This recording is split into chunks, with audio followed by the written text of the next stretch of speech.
Welcome to Clandestine Cases. It began with the chime of the church bell striking midnight, too sharp and punctual for a village as languid as Hollis Mead. The moonlight spilled onto cobbled lanes, lighting shuttered windows and quiet hedgerows. It should have been just another summer night, its stillness broken only by the rustle of the leaves. But in the morning, the silence had changed. It wasn't peace. It was the sort of silence that clung to people's clothes, to their mouths, and stayed unspoken. Miss Marple, visiting her distant cousin Alice Vicar for a few weeks of garden walks and mild gossip, noticed the shift instantly. She observed it over breakfast, Alice buttering her toast twice over without realizing, the milkman lingering at the doorstep with too wide a grin. By 10 o'clock, the church bell tolled again, though no funeral had been scheduled. People began gathering in whispers outside the modest stone house at the end of Shepherd's Row. That house belonged to Lionel Blackwood, an eccentric former archivist who'd retired to the village 5 years earlier. Quiet, neat, courteous, Lionel had lived alone, rarely entertained, and spent his days tending roses and writing long, unreadable letters to historical societies. No one ever had cause to complain. Which was why it came as a thunderclap that the man was dead. Murdered, the village doctor said, by a single stab to the chest. The doors were locked from the inside, the windows latched, no sign of forced entry. And no one had seen anything. The constable, young Peter Drawley, looked visibly out of his depth as he stood beside the coroner. Inside the house, Lionel's body lay crumpled by the writing desk, one hand still outstretched toward the fireplace. A poker remained in place. Nothing was disturbed, no signs of struggle. His spectacles rested on the table, and a teacup beside them, half full, had gone cold. There was no note, no blood trail, nothing missing, save for one oddly specific thing. Single drawer was open in his desk. Inside it, everything seemed untouched except for one oddity, a missing envelope. Not cash, not jewelry, just a space between meticulously arranged correspondence, the paper indentation in the dust still visible. What had once been there was now gone. Drawley called in assistance from county police, but they found no prints, no footprints outside, no trace of entry. The key was still in the lock inside the front door. Miss Marple stood among the small gathering and watched the men file in and out, issuing orders with confidence that didn't quite match the confusion. In their eyes, "It's peculiar, don't you think?" she said quietly to Alice, who had joined her at the gate. "How very quiet it all is, as though everyone is waiting for someone else to speak first." "What do you mean, Jane?" Alice whispered back, her eyes scanning the windows of nearby houses. "I mean," said Miss Marple, her voice soft, "that someone in this village already knows exactly how Mr. Blackwood died, and they're doing a very good job of saying nothing. By mid-afternoon, rumors twisted their way through tea shops and allotment fences.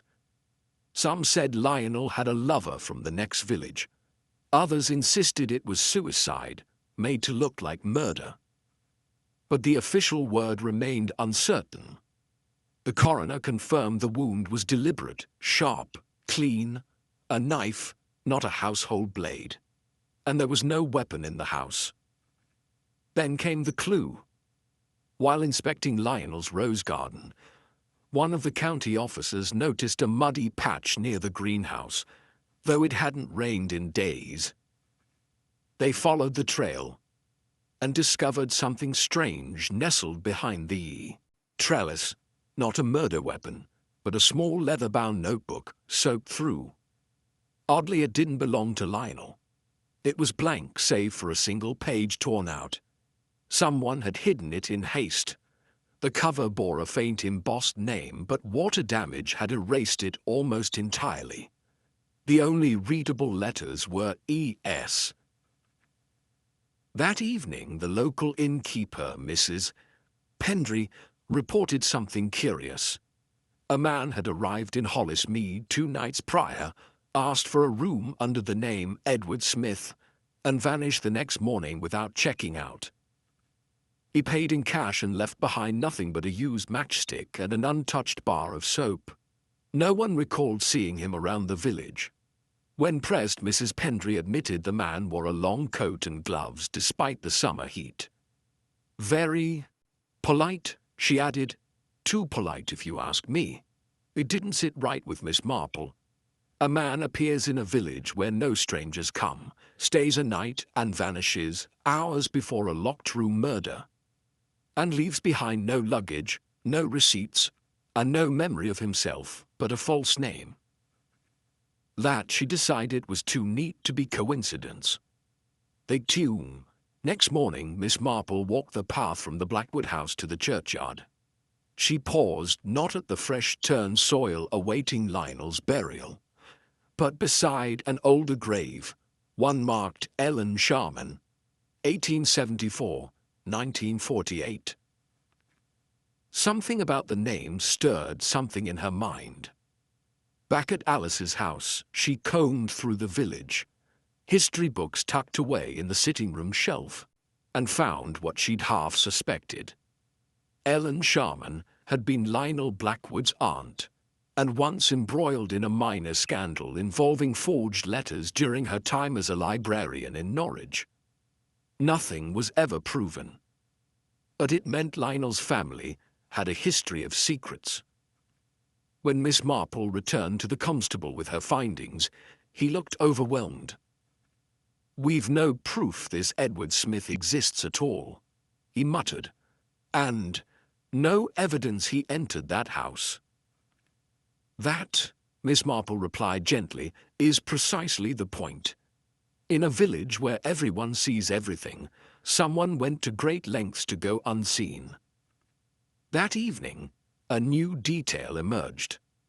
Mrs. Calloway, a reclusive neighbor with a fondness for knitting by her bay window, admitted, after some coaxing, that she had seen someone walk toward the Blackwood house at 10:30, the night of the E.E. murder. "Tall, gloved, and careful not to make a sound," she said. "But I thought nothing of it. Everyone's quiet here. Too quiet." And so the mystery deepened. A man with no name, a notebook with no writing, and a murder with no suspect. But Miss Marple had seen too many puzzles in her day to let silence deceive her. She knew what few yet understood. Hollis Mead had not just witnessed a crime. It had rehearsed for it. Something had been planned. And someone, behind all this quiet, was hoping the village would stay that way. But Miss Marple had never let quietness stop her from hearing what mattered. By the following morning, Hollis Mead had returned to its usual facade of order, curtains drawn just so, porches swept, and teacups clinking behind closed doors. But beneath the surface, the village was wound tight with speculation. Every conversation tiptoed around Lionel Blackwood's death, each whisper coated with unease.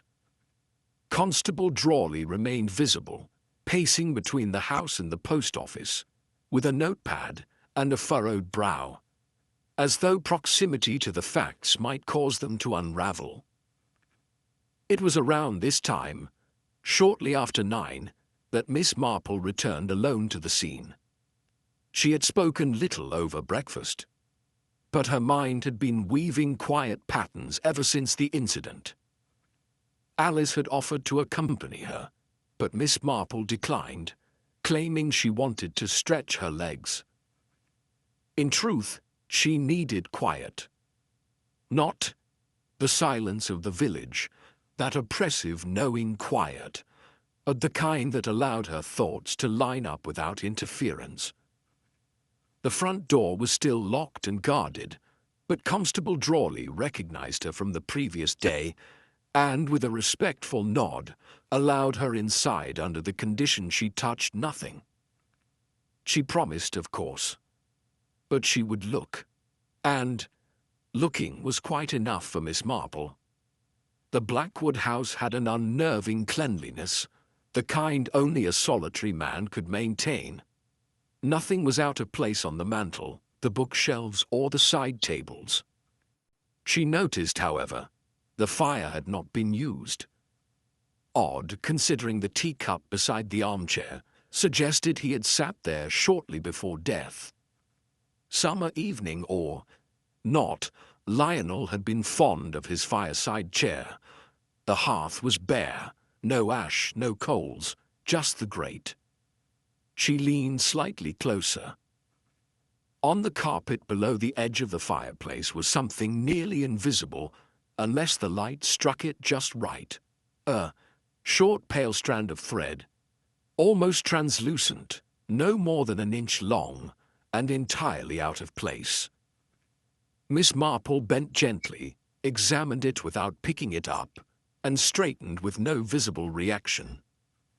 But in her mind, she began to form a line between this thread, the poker left untouched, and the peculiar absence of soot in a room where Lionel had supposedly settled down for his tea. She returned her gaze to the writing desk. The missing envelope, its outline in the dust so precise it had clearly been removed recently, still nagged at her. Miss Marple observed the remaining envelopes again. All of them were letters addressed to Lionel from various institutions, museums, historical archives, and once from a woman in Sussex regarding a donation. But she noted something curious. Of the remaining letters, one bore a date 2 days prior, and the wax seal had been broken and resealed poorly, the tear barely concealed. A less observant person might miss the rough edge. She said nothing as Drawley entered behind her. He tried to appear busy but clearly watched her closely. "Miss Marple," he said after a moment, "you've got quite the reputation. I don't suppose you've noticed anything odd?" "Oh," she said lightly. "I try not to rush into opinions. The most dangerous trap, Constable, is believing the first thing that seems true." Drawley frowned, uncertain how to respond, so he changed the subject. "We're having trouble finding this Edward Smith. There's no trace of him. I even checked with nearby stations. No one remembers him." "Of course not," she replied, glancing out the front window. "He didn't intend to be remembered." That afternoon, the vicar's wife held a small tea gathering under the pretense of normality. Several villagers attended, among them Miss Marple, Mrs. Calloway from across the lane, and a quiet young woman named Lucy Harrow, who had returned to the village after a stint working in London. The conversation inevitably found its way to Lionel's death. "I always thought him odd," Mrs. Calloway offered, adjusting the lace on her gloves. "Very secretive. No wonder someone wanted to hurt him. Those sorts always attract trouble." Lucy stirred her tea and said nothing, her eyes lowered. Miss Marple noted the way her fingers trembled slightly. Not out of fear, more like nerves. Held too tightly for too long. She asked Lucy gently about her time in London, and Lucy offered vague replies. But when asked if she'd ever spoken to Lionel, the young woman's answer was too quick. "No, never. He didn't talk to anyone." "Didn't he donate some books to the library just last month?" Miss Marple asked casually. Lucy looked startled for a moment before recovering. "Yes. Well, not to me directly. I think he just left them at the counter." Miss Marple smiled kindly and let the conversation drift on, but something inside her had shifted. That same twitch of reaction, the instinctive flinch, was one she'd seen in young women, who'd once tried to cover for others. Not guilt, not quite, but fear of saying the wrong thing. Later that day, Miss Marple returned to the vicarage garden and sat by herself on a bench overlooking the gravel walk. Her thoughts returned to that frayed thread, the resealed letter, and Lucy Harrow's sudden hesitance. Something connected them. Not obviously, but subtly, like a flaw in embroidery, invisible to anyone but a skilled eye. She reviewed what she knew. The man who called himself Edward Smith arrived unannounced and vanished just before the murder. The room where Lionel died was locked from the inside, the scene carefully undisturbed. A letter was taken, and in its place a thread left behind, white, thin, possibly from a glove or sleeve. A notebook hidden behind a trellis bore faint initials and no content, except for a torn page. Someone had taken great pains to erase their trace, and yet the village had reacted not with shock, but an almost collective restraint, as if they'd all agreed silently that certain questions shouldn't be asked too loudly. That night, as she walked home with Alice, Miss Marple glanced at the darkened windows of the Blackwood house. Somewhere in that stillness, she thought, someone believed they had committed a perfect crime. No struggle, no trail, a sealed room and a vanishing man. But they had forgotten one simple truth. People in villages like Hollis Mead talk. They always talk. The trick is knowing which silences carry more weight than words. And tomorrow Miss Marple intended to ask the kind of question that might loosen just one of those silences, because someone had lied. Not loudly, but precisely. And now she knew exactly where to begin. By mid-morning the next day, Miss Marple returned to the vicarage under the pretense of delivering a small jar of plum preserves to the vicar's wife. It was, in fact, a strategic visit. The vicar himself had long served as a gentle confidant to many in Hollis Mead. People came to him with their worries, their regrets, and occasionally their secrets. Miss Marple understood that in small villages, confession didn't always occur in pews. It happened in passing comments, in sighs, in things not said as much as those uttered aloud. She found the vicar tending to his dahlias. After some polite conversation about soil composition, she delicately inquired whether anyone had spoken to him regarding Mr. Blackwood's death. The vicar, a thoughtful man with a slight stoop and a habit of fiddling with his spectacles, hesitated. "Well," he began slowly, "only what everyone else says. But you know, Miss Marple, when people speak freely about something tragic, it's often not what they say that matters. It's when they repeat themselves, that's where the lie begins to take shape." "Indeed," Miss Marple replied, her eyes narrowing slightly. "And has anyone been repeating themselves?" The vicar looked toward the village green. "Mrs. Calloway has now told me 3 times about the shadowy man she saw. Her descriptions grow more detailed with each telling. It's as if she's adding pieces she thinks should be there." Miss Marple made a note of that in her mind. She'd suspected as much. Mrs. Calloway had a reputation for liking the sound of her own conclusions. Later that day, Constable Drawley reluctantly allowed Miss Marple to sit in on a few of the routine questioning sessions. Just observing, she assured him with a pleasant smile. And because he felt entirely out of his depth and had already botched the previous interview with a stonemason from the next village, he allowed it. The first to return for formal questioning was Lucy Harrow. She sat with her hands clasped tightly in her lap, the sleeves of her cardigan pushed up to her elbows. Drawley began with general questions: where she'd been on the night of the murder, when she last spoke to Lionel, whether she'd ever seen the mysterious Edward Smith? Her answers were soft, steady, but held too much effort in their calmness. She claimed she had spent the evening reading in her aunt's house, who was away visiting a cousin in Devon. When asked if anyone could confirm that, she simply said no one had come by, and her aunt would not return for another week.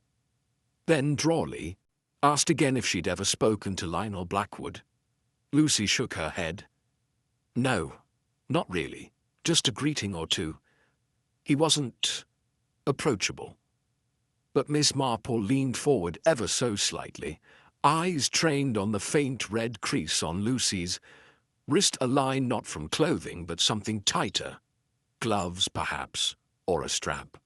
"Did you visit the library yesterday, Miss Harrow?" Miss Marple asked sweetly. Lucy blinked. No. Why? Curious, Miss Marple said, because the librarian mentioned someone matching your description returning. A book of rather niche local history. The very sort Mr. Blackwood often wrote to the Historical Society about. Lucy's pause was fractionally too long. I must have dropped it off last week. Perhaps she got the days confused. Miss Marple let the comment pass, but it sat heavily in the air. Lucy's answers were smooth, too smooth, rehearsed but not polished. Next came Mrs. Calloway. She launched eagerly into her account, clearly relishing the attention. She had now added that the man she saw wore a hat, something she hadn't mentioned before. She also claimed he limped slightly, though Miss Marple recalled her previous tale had insisted he moved silently and fluidly. When questioned about the direction the man had come from, Mrs. Calloway vaguely gestured toward the north lane. "That's quite near your own garden path," Miss Marple noted. "Oh yes, I was trimming my azaleas. Couldn't sleep, you know, the moon was so bright. But earlier you said you saw him after 10. Isn't that rather late to be gardening?" Mrs. Calloway flinched. "Well, I might have been tidying up. I sometimes forget time." Constable Drawley scribbled dutifully, but Miss Marple saw what he missed. Mrs. Calloway wasn't lying to deceive. She was lying to remain relevant. She wanted to be part of the story. The final visit that afternoon came from Mrs. Pendry, the innkeeper. She was more cautious, less inclined toward speculation. Her details about Edward Smith remained consistent. Arrived late, paid in cash, asked no questions. But one thing stood out. She mentioned he had inquired about post-collection times, specifically what time letters were picked up from the box on the corner of Chapel Lane. "Odd, don't you think?" she said. "He didn't leave a letter behind, at least not in his room." Miss Marple made a mental note of the letterbox. It wasn't far from the path to Blackwood's house, and the fact that he had asked, yet not used it, was telling. She left the station as the sky turned gold, her mind organizing the day's impressions like a deck of cards. Lucy Harrow's inconsistencies, Mrs. Calloway's embroidered fiction, the resealed letter, the vanished envelope, and now Edward Smith's curious interest in the post. There were stories here, certainly, but none of them aligned. Lucy pretended not to know Lionel, but she had returned a book on his favorite subject. Mrs. Calloway pretended certainty, but her memory shifted like smoke. Edward Smith, if that was his real name, had arrived not to visit, but to retrieve or deliver something. The missing envelope, perhaps. The torn page from the notebook. Whatever it was, it had been enough to kill for. But someone had also tried to cover it all too neatly. That evening, Miss Marple sat quietly in Alice's sitting room, knitting forgotten in her lap. The village may have been speaking, but not with one voice. She would have to listen more carefully, not just to what they said, but to the rhythm of what they didn't. Because somewhere in those voices, was a deception wrapped in fear, and she had no intention of letting it stay buried in silence. That night, the air in Hollis Mead carried the weight of too many unanswered questions. The church bell did not chime, though it was due to strike at 9. No one in the village remarked on it aloud, but it was felt. Even the hedgerows seemed quieter, and behind every window, curtains twitched with curiosity, not yet brave enough to become speech. Miss Marple sat at Alice Vickers' window, watching the light dim behind the Blackwood house, thinking not of what had happened, but why. The next morning began early. Constable Drawley arrived at Alice's door looking flustered. "Miss Marple," he said, removing his cap, "we found a second page from the notebook, tucked behind one of the books in Mr. Blackwood's personal library. The ink's faint, but the writing matches what little was visible on the torn corner." She nodded, already prepared. "And what does it say?" "Nothing useful on its own. Just a date, August 19th, 1947, and the phrase, property, never lawfully transferred. That's it." Miss Marple stood without hesitation. "Show me the page." They returned to the Blackwood house, where a sergeant had already laid the paper in a plastic sleeve. The handwriting was precise, square, and firm. Mr. Blackwood's, almost certainly. The date was nearly 8 years old. She pondered the note, then glanced toward the old ledger shelf. Drawley, sensing her direction, pulled one of the heavier volumes down, a land registry archive Lionel had kept out of personal obsession. 10 minutes later, she found it. A notation, marked with a faded ribbon, referring to a parcel of land once held by the Sharman family, Lionel's mother's side. The record showed the land had been leased to a tenant in 1947 under a temporary grant. But the name of the lessee had been smudged by water damage. Only a few partial letters remained. "Use H. Lucy Harrow," Miss Marple said under her breath. The realization settled with disturbing clarity. There had been a connection. Not just a quiet young woman with something to hide. She had family ties to the land Lionel never let go of. By midday, she was knocking on the modest front door of the Harrow cottage. Lucy answered, visibly weary. Miss Marple's presence didn't appear to surprise her. "I imagine you've come to ask more questions," Lucy said softly. "Only if you feel like answering them."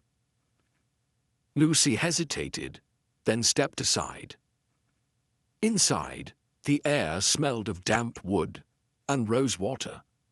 The furniture was modest, the sitting room tidy, but it bore signs of long-term absence.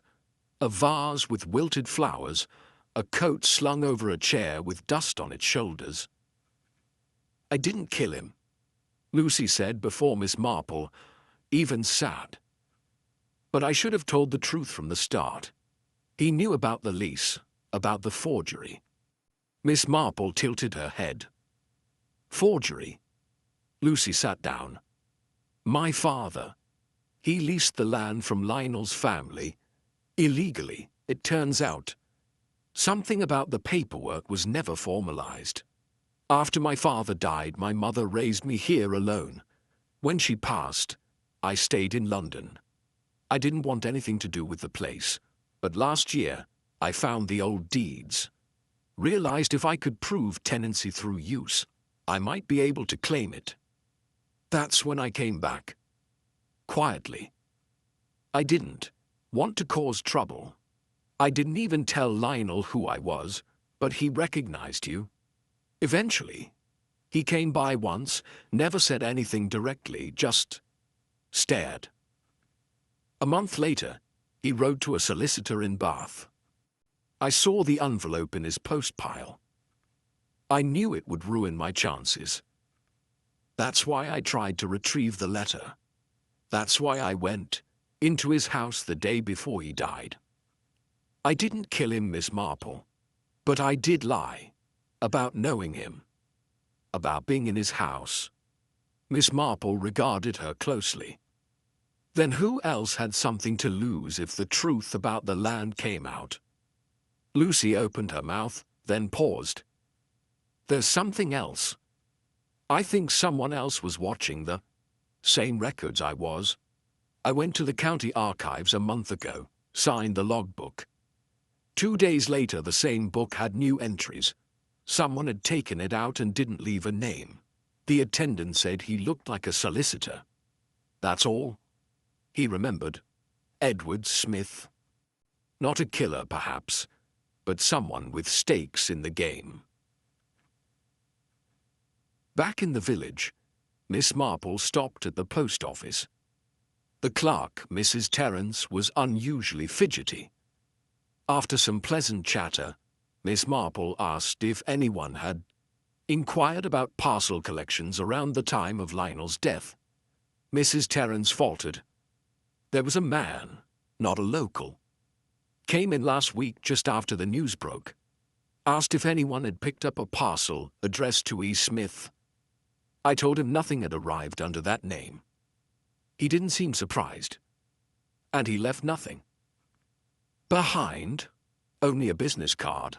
I tossed it after he left. Said he was from Carrick and Bell, some firm in the city.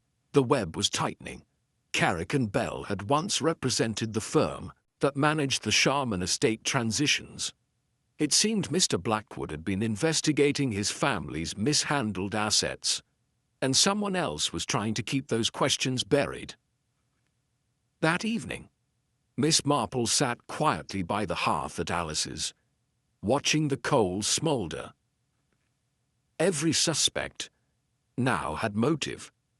Lucy Harrow, desperate to secure what remained of her family's legacy. Edward Smith, if that was his real name, seeking to suppress or reclaim land through some legal slight. Mrs. Calloway, who had likely witnessed something more than she let on, and perhaps had once benefited from the land lease without proper documentation. But none of their stories aligned perfectly, and none explained the missing envelope. None explained the white thread by the fireplace. None explained why Lionel, a man known for meticulous solitude, would let someone close enough to stab him in the heart without a struggle. That was the contradiction. That was the fracture in the story. She thought again of the page in the notebook. Property never lawfully transferred. Lionel had discovered something. He had likely confronted someone. But if he'd sensed danger, why sit so calmly with a teacup in hand? Unless, of course, the person wasn't a stranger at all. Someone had come not to steal, but to reason, to beg. And when Lionel refused, when he threatened to expose everything, that person had acted. Not out of greed, not even out of vengeance, but out of fear, desperation, a last irreversible mistake made in a moment of panic. And somewhere in Hollis Mead, that person was pretending to sleep just as quietly as the village around them. Miss Marple now understood the shape of the motive, but not yet the face behind it. Tomorrow, she would find it. By the next morning, the energy in Hollis Mead had shifted. A breakthrough had arrived, unexpected and bold, and it came not from careful deduction, but from accident. Constable Drawley, still determined to make his mark, arrived at Alice Vickers' door with unusual excitement in his voice and a folded scarf in his hand. It was found at the back of Blackwood's garden shed, he announced, stuffed into a crate of old tools, wrapped in oilcloth. I wouldn't have found it if the gardener hadn't asked about his missing pruning shears. Miss Marple took the scarf gently, noting the faint coppery stains along its hem.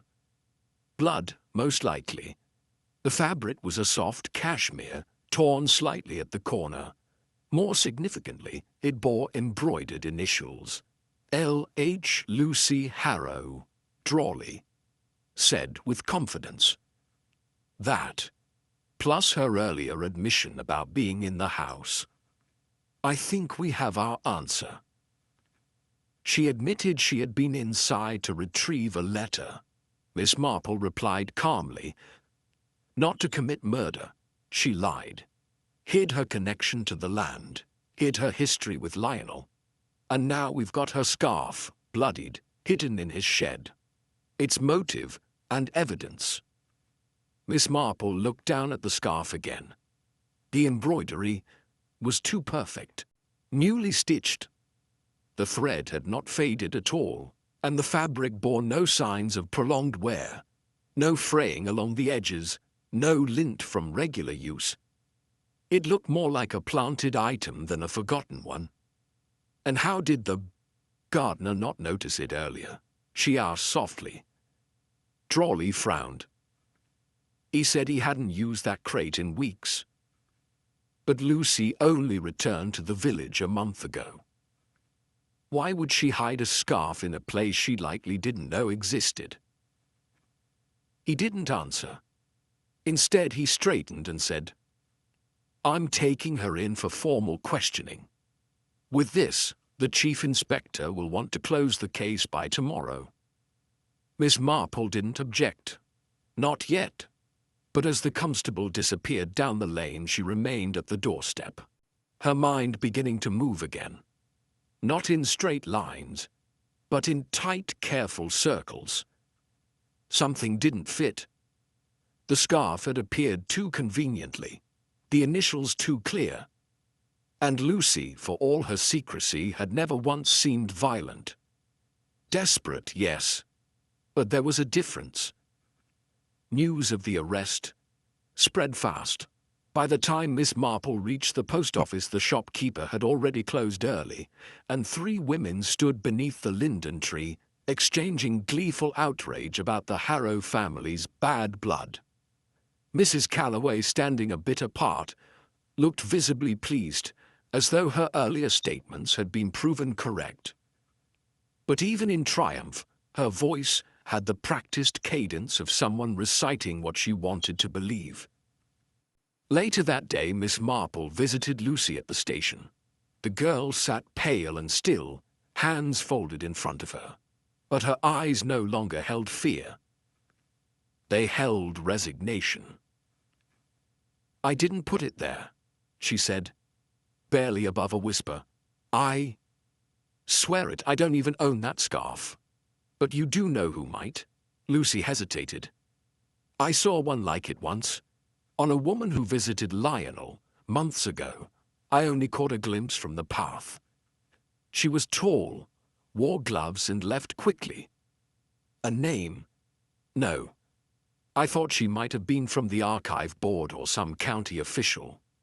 He rarely had guests, but she wasn't local. Miss Marple considered the implications. A visitor, a hidden scarf, and a planted clue. She stepped out into the lane and stood there for a long time, her thoughts returning to the torn page in the notebook, the missing envelope, and the phrase Lionel had written. Property never lawfully transferred. If Lucy hadn't placed the scarf, someone had. Someone who had access to her belongings or knowledge of her history. She thought again of Mrs. Calloway, the older woman who had placed herself conveniently in view, offering a shifting tale, adjusting details with each telling. She had claimed to be trimming her azaleas at night, then later claimed to be inside. She had suggested a limp, a hat, even the direction from which the shadowy man had approached. Always changing, always just helpful enough.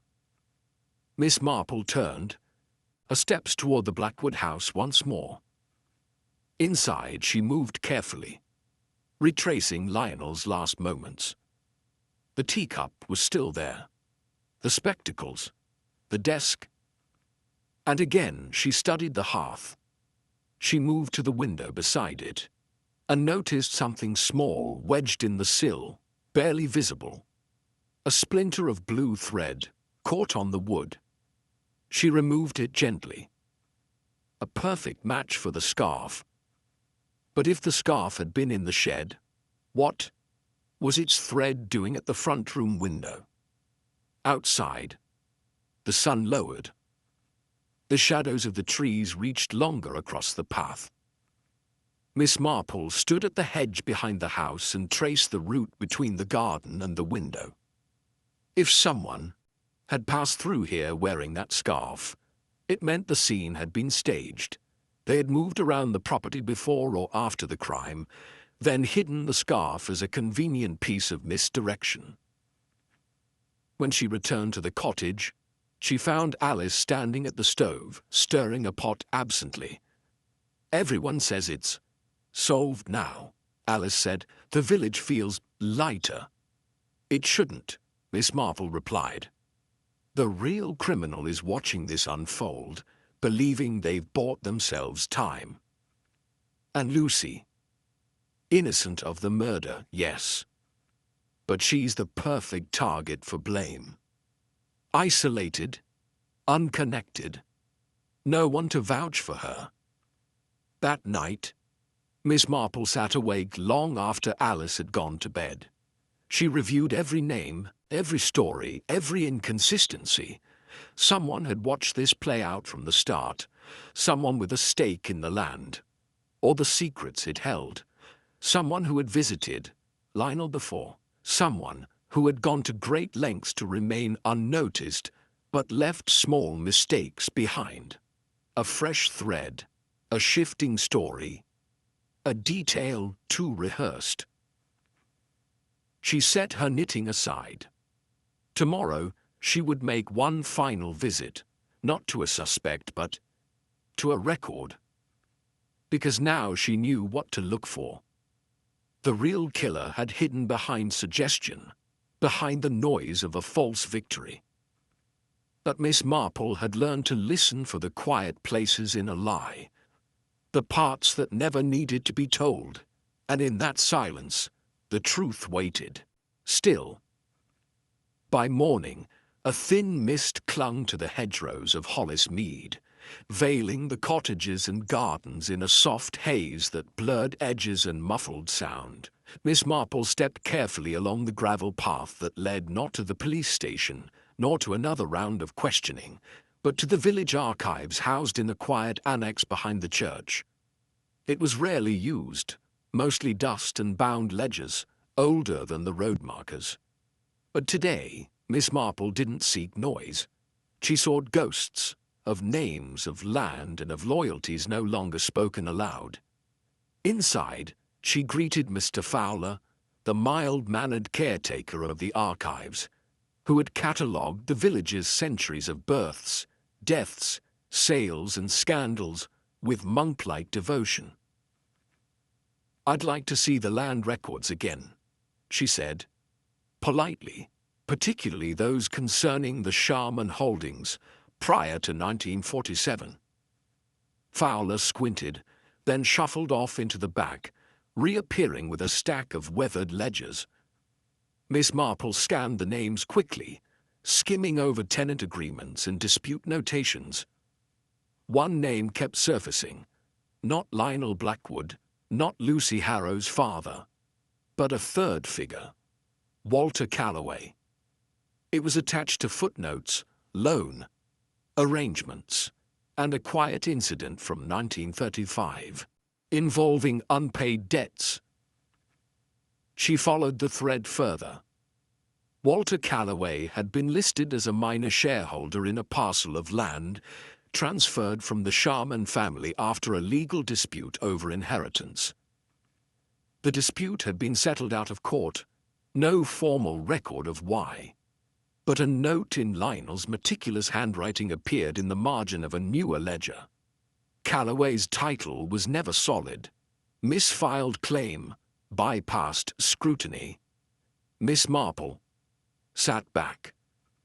The connection hadn't been between Lionel and Lucy alone.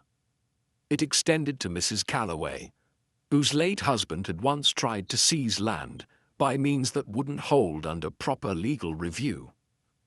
And Lionel, the archivist, would have discovered it, might have written about it, might have exposed it.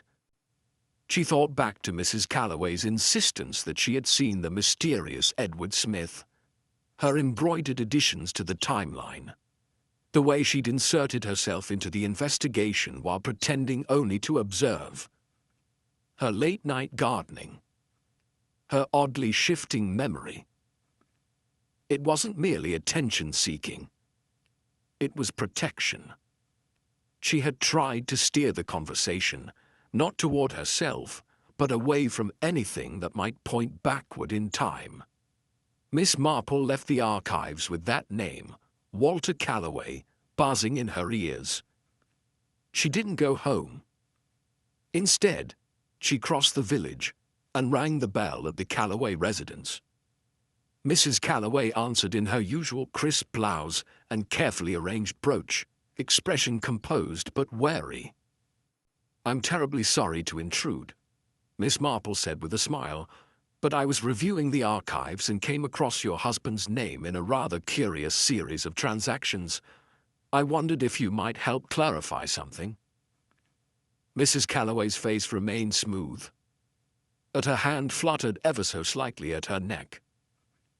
"Walter's dealings were always respectable," she said at once. If anyone suggested otherwise, they misunderstood the situation. "Oh, of course," Miss Marple replied lightly, though it did seem Mr. Blackwood might have revisited those records just before his death. "Did he ever approach you directly about them?" Mrs. Calloway looked away. "No," she said too quickly. "Never." Miss Marple paused. "You know," she continued gently, "I noticed a piece of blue thread at the Blackwood house, not in the shed, in the front window. I believe it came from the same scarf found in the tool crate." Mrs. Calloway didn't answer. Her hands were clasped now, tightly.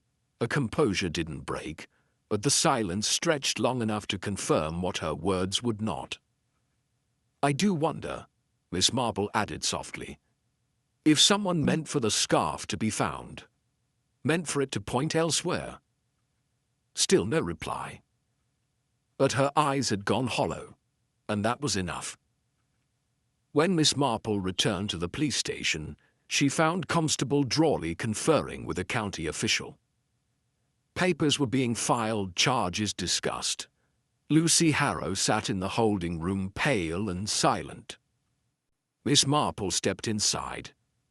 "I'd like a moment with her, please," she said, her tone more firm than usual. Drawley hesitated, then nodded and stepped out. Miss Marple closed the door behind her and sat opposite Lucy. "Tell me," she said softly, "do you still have your mother's things?" Lucy nodded slowly. "Some." "Why?" "There may be something in her papers, something about the lease your father signed. I believe he was misled, set up to take a fall when the land changed hands improperly. Lionel found the evidence, and someone became very afraid of what that meant." Lucy looked confused, but the fear in her eyes began to shift, just slightly, into something like understanding. Outside the door, Drawley was pacing. "We can't hold Lucy much longer unless the inspector confirms," he muttered. "She won't need to be held at all," Miss Marple replied calmly. "You'll find your real suspect if you check the Calloway estate records and the shed behind their cottage. I imagine you'll find gloves, white, finely knit, with threads missing." Drawley blinked. "Mrs. Calloway. But she's been cooperative. She saw the man. She invented the man.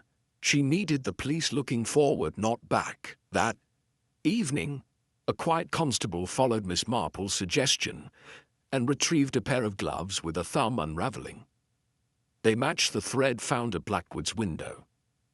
The scarf, later discovered to be purchased at a shop in Exeter where Mrs. Calloway had placed an order a week before the murder, was traced via her name on the store ledger, under a different address, but in her unmistakable handwriting. When confronted, Mrs. Calloway remained composed for exactly 4 minutes before her voice cracked, not in rage but in weariness. "He was going to undo everything," she said. "Walter worked his whole life to secure that land. We nearly lost everything over a filing error. And Lionel, he wasn't even interested in it, not really, just facts. Always facts. As if they mattered more than the people trying to survive them. The murder hadn't been premeditated," she insisted. She had gone to confront him, plead with him, make him delay the letter to the solicitor. But Lionel, ever principled, had refused. He'd called it theft, said silence was complicity. She'd snapped. The knife had been on the desk. She didn't remember reaching for it. She remembered the stillness afterward, though.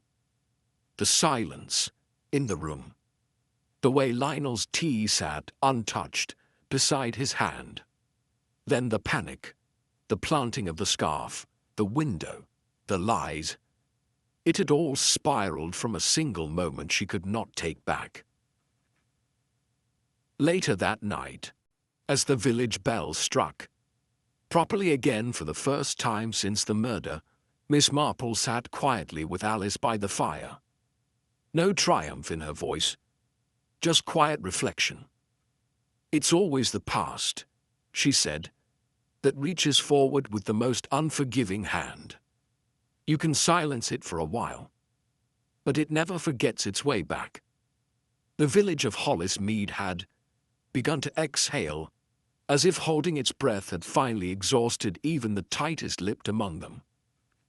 With Mrs. Calloway's quiet confession still reverberating in the constable's report, most believed the affair had reached its conclusion. But Miss Marple, though gently courteous in her nods and acknowledgments, could not quite settle. The facts lined up, yes, the motive was clear. And yet there was something about the scene itself, something that never quite aligned with Mrs. Calloway's story. It was the placement of the body, perhaps. The undisturbed tea, the lack of a scuffle. A woman, even one driven by desperation, would not have had to creep or deceive her way into Lionel's study if he'd already agreed to speak with her. And if she had reached for the knife in a moment of passion, as she claimed, why had Lionel made no move at all? No defensive wound, no evidence of surprise. Miss Marple thought about the white gloves, about the scarf, about the teacup. It was the tea, she finally decided, that unsettled her. Lionel Blackwood was a creature of absolute habit. He steeped his tea for exactly 3.5 minutes, always used milk first, and kept his sugar in a covered glass pot on the left of the tray. Yet when she had examined the cup that first day, the sugar spoon had still been dry, resting on a cloth napkin as though never touched. If Lionel had not prepared the tea himself, someone had brought it to him, someone he trusted. And that didn't match Mrs. Calloway. She needed proof, not the kind that sits in a drawer or glimmers in a thread, but the sort that emerges when people believe the danger has passed. That was the moment their stories unraveled, not with pressure, but with silence. That afternoon, she sent Constable Drawley a polite note requesting his assistance. They met at the vicarage garden under the pretense of tea. Miss Marple had laid the table herself, ensuring everything was perfectly placed. On the tray sat 2 cups, a sugar pot with a silver spoon, a milk jug, and a plate of scones. What stood out was the teacup itself, an older bone china set, faintly chipped, with a near-identical design to Lionel Blackwood's favoured cup. "I've asked someone to join us," she said to Drawley. I'd like you to observe closely." Within 10 minutes their guest arrived. Mr. Fowler, the archive caretaker, stepped into the garden with his hat in hand, surprised to see the constable, but visibly pleased by the invitation. Miss Marple had long suspected Fowler to be a man more involved than he let on. Quiet, unassuming, but always near records, always aware of who visited the archives, always watching. "Do have a seat, Mr. Fowler," she said kindly. "I thought you might enjoy a bit of rest from all those dusty ledgers." He smiled, a touch awkward. "Very kind of you, Miss Marple." She poured tea precisely. Milk first. Pass the sugar.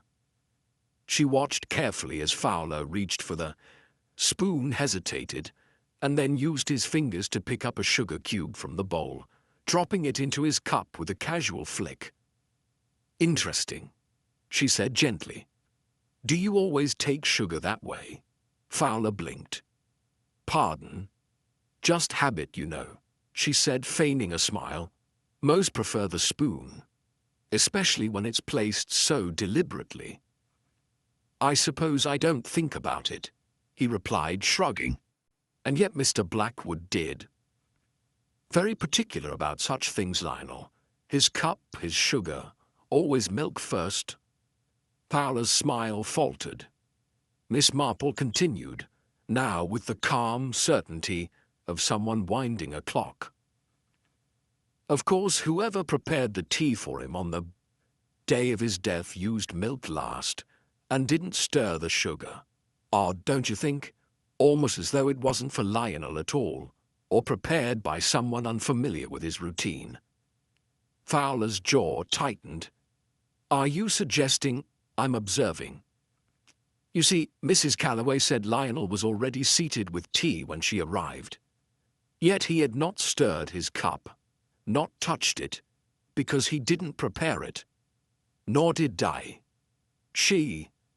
Someone else was already there. And that person knew enough to lace the tea, but not enough to know he never added sugar by hand." Drawley's eyes widened. "Lace it?" Miss Marple nodded. "Lionel was dead before he was stabbed. The wound was clean, too clean. A single thrust, no hesitation, almost surgical, but the real cause of death? Likely poison, quick-acting, clean. The knife was a cover." Fowler stood abruptly, knocking over his cup. "Please, Mr. Fowler," she said, her voice still gentle. "No need for dramatics. I imagine it was difficult for you, watching Lionel dig through the records, knowing what he'd find. That your name appeared beside Walter Calloway's in more than one document. That the lease Lionel uncovered didn't just implicate a dead man. But you too. You helped forge the supplemental records in 1947. You filed them under false witness. You knew that if Lionel sent the letter to the solicitor in Bath, it would all come undone. Not just for you, for others too." Fowler remained frozen, eyes darting to the constable who had quietly placed a hand near his own pocket. "You didn't mean to kill him," she added, her tone softer now. "You only meant to stop the letter, a drop of aconite in his tea, enough to make him ill, perhaps delay the post. But he collapsed too soon. And when Mrs. Calloway arrived, you panicked. She became your scapegoat. You planted the scarf, hid the notebook, but you overlooked Lionel's cup, his habits, and your own." Fowler exhaled, slow and long. Then he sat, suddenly tired. He said he wouldn't stop, that the truth mattered more than anything else. But truth ruins people, Miss Marple. Sometimes it ruins lives long buried. She nodded slowly. And yet, it always finds air again.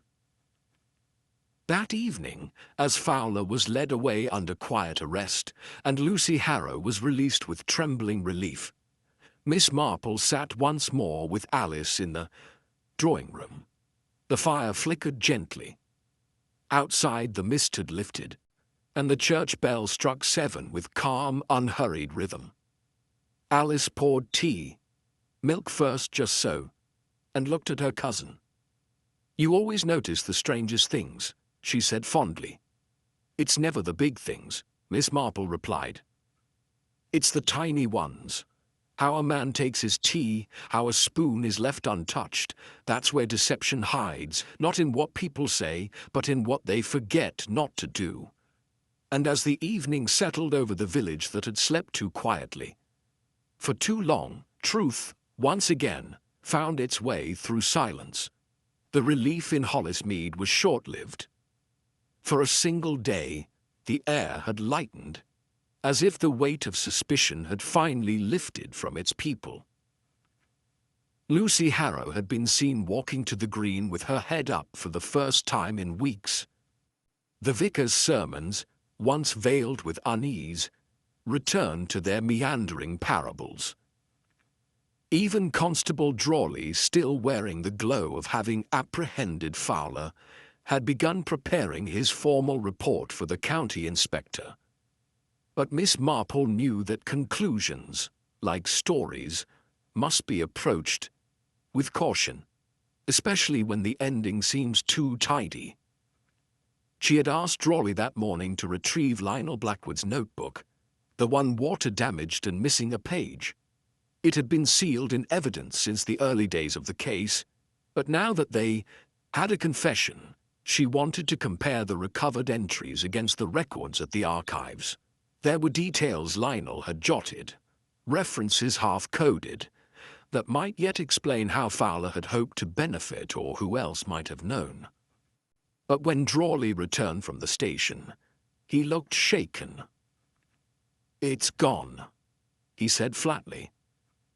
"The notebook, it was removed sometime last night." Miss Marple's eyes narrowed, though her face remained composed. "Removed? By whom?"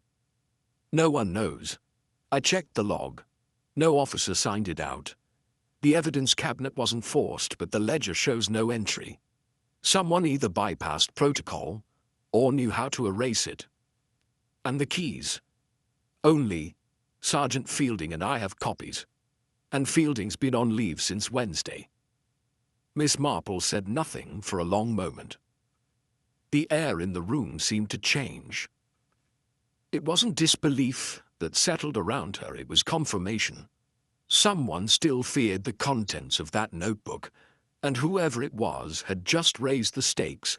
They went at once to the station. Inside, the evidence locker appeared untouched, orderly, labeled, locked. The list of contents matched the official log, but one item had a faint smudge beside it. A line crossed faintly through item 17. Water-damaged notebook. Initials LB.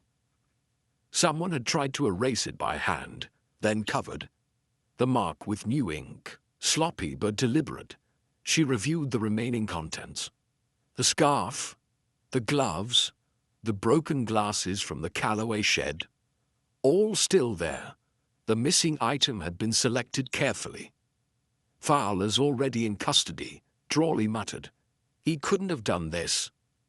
"No," Miss Marple said, quietly. "But someone still loyal to him might. Or someone still threatened by what's inside." That afternoon she returned to the archives alone. Mr. Fowler was gone now, but his work remained, neatly catalogued. She pulled out the original tenant list for the disputed Charman parcel and reread Lionel's notations. A few names had been scratched faintly in the margins. Among them, A. Pendry. She paused. The innkeeper. Mrs. Pendry had kept a quiet presence throughout the investigation. Too quiet, in hindsight. She'd been the one to report the presence of Edward Smith. She'd confirmed the man's clothing, his mannerisms, his inquiries about the mail. But Her details had been too precise, almost rehearsed, and it was her statement that first turned attention away from the village and toward an outside suspect. A misdirection. Miss Marple returned to the inn at once. Mrs. Pendry greeted her with the same gentle expression and offered a pot of tea, which Miss Marple declined. "You mentioned once that Edward Smith left behind only a matchstick and soap," Miss Marple said. "That's right. And yet the room was turned. The sheets changed, but no note left, no bill unpaid. He paid in cash, as I said."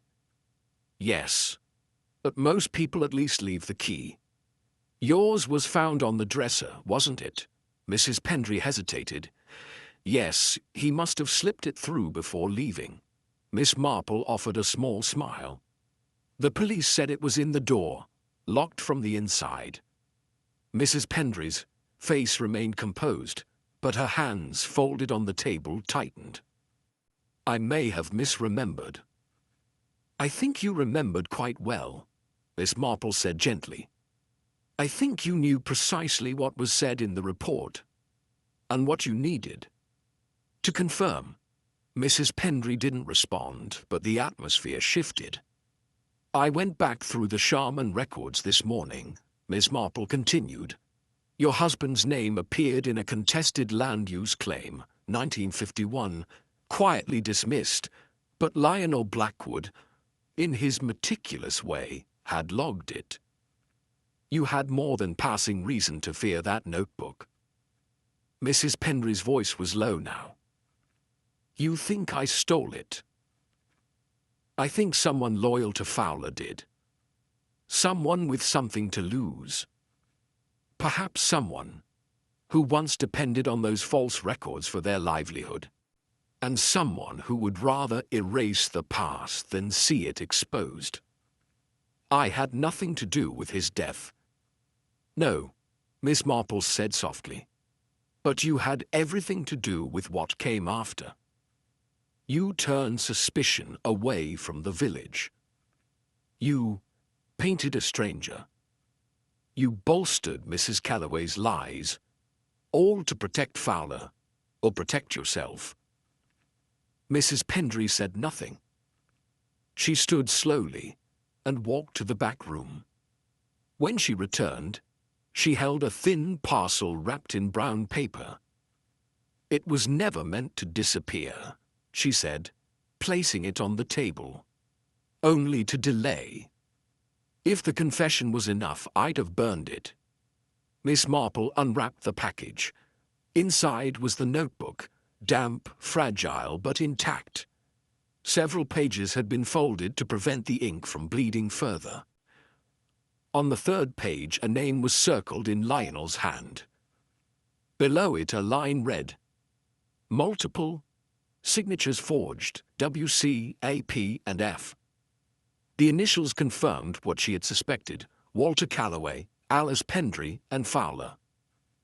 Together, they had orchestrated a fraudulent lease, shielded each other through silence, and allowed the deception to pass for decades until Lionel Blackwood, in his orderly obsession, had peeled back the veneer.